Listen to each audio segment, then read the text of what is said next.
Olá pessoal, vamos conversar então a respeito do direito condominial. Conversando um pouco mais então sobre o direito condominial.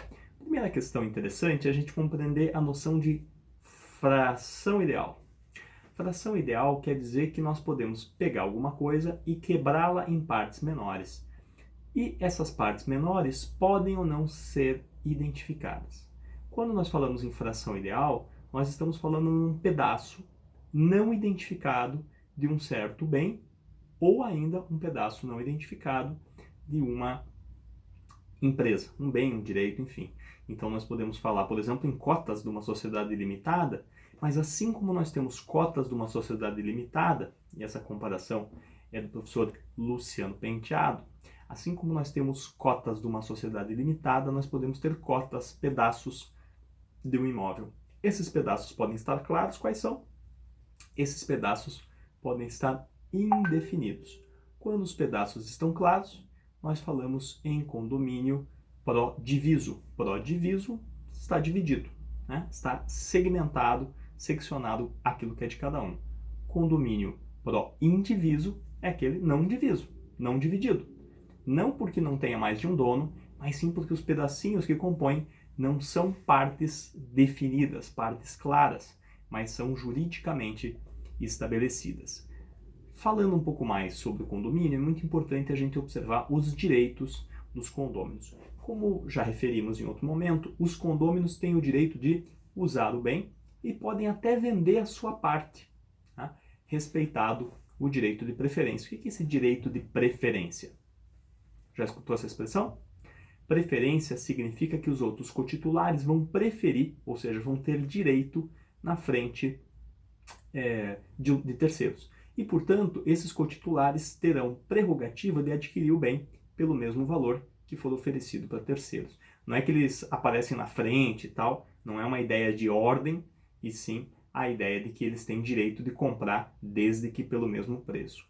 E esses pedaços ou frações do imóvel podem inclusive ser objeto de hipoteca.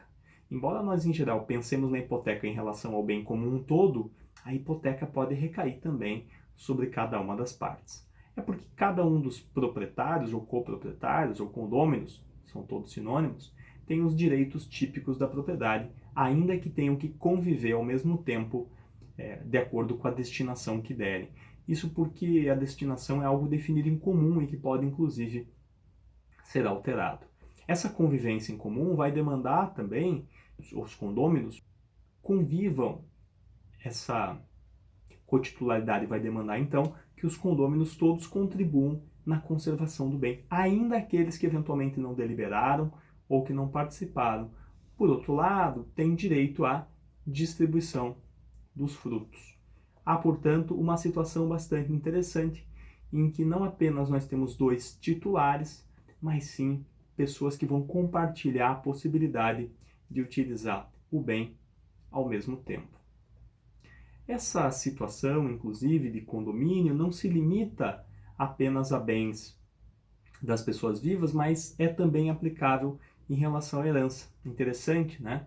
Claro que a herança vai dizer sempre respeito à titularidade pelos vivos, porque os mortos não têm, mas os bens durante a organização do regime sucessório, né, durante os procedimentos atinentes a atingir a partilha, também seguem o regime do condomínio. É também interessante, outro aspecto em relação ao condomínio, observar que os condomínios podem surgir por interesse das partes, conveniência, ou decorrerem da lei. No caso que eu referi, o regime de condomínio é uma situação que vai decorrer da lei, assim como também a situação dos muros divisórios. Então, em uma casa ao lado de outra, nós também temos um regime de condomínio.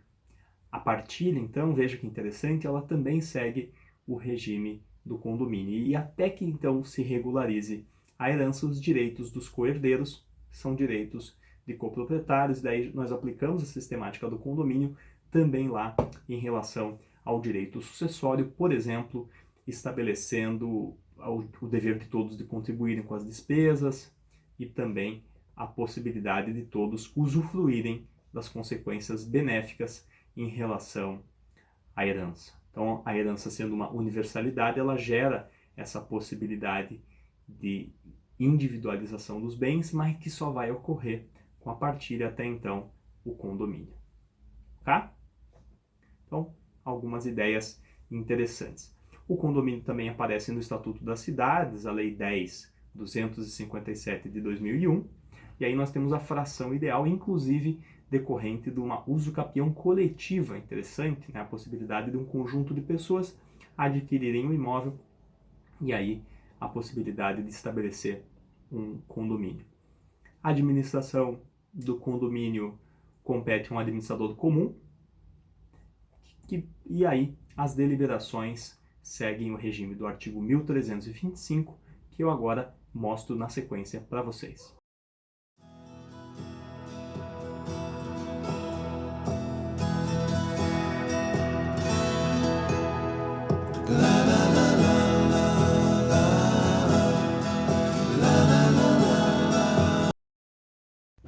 O que é importante a gente observar desse artigo 1325? Primeiro, o modo como são feitas as deliberações.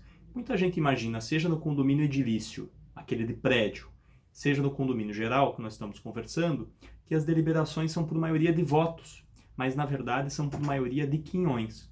Isso significa que uma pessoa pode ter 2 votos. Por quê?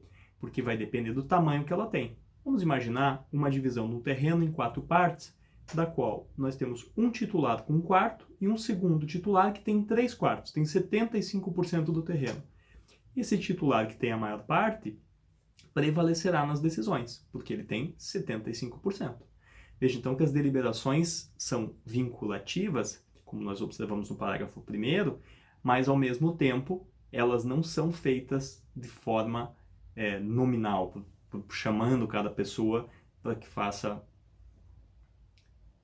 Veja que há uma prevalência na votação, nesse caso, do titular que tem mais partes, que vincula o outro, ainda que sejam só 2 pessoas. Né? Não é um voto por cabeça, necessariamente, o voto é por quinhão. As partes podem até convencionar diferente, mas essa é a regra geral do Código Civil. Havendo discussão sobre o modo como fazer essa destinação, as partes podem até discutir sobre os limites, né, um eventual abuso de um dos titulares, já que ele tem a maior parte, ou podem ainda se deparar com a necessidade de alienação do bem, vender o bem.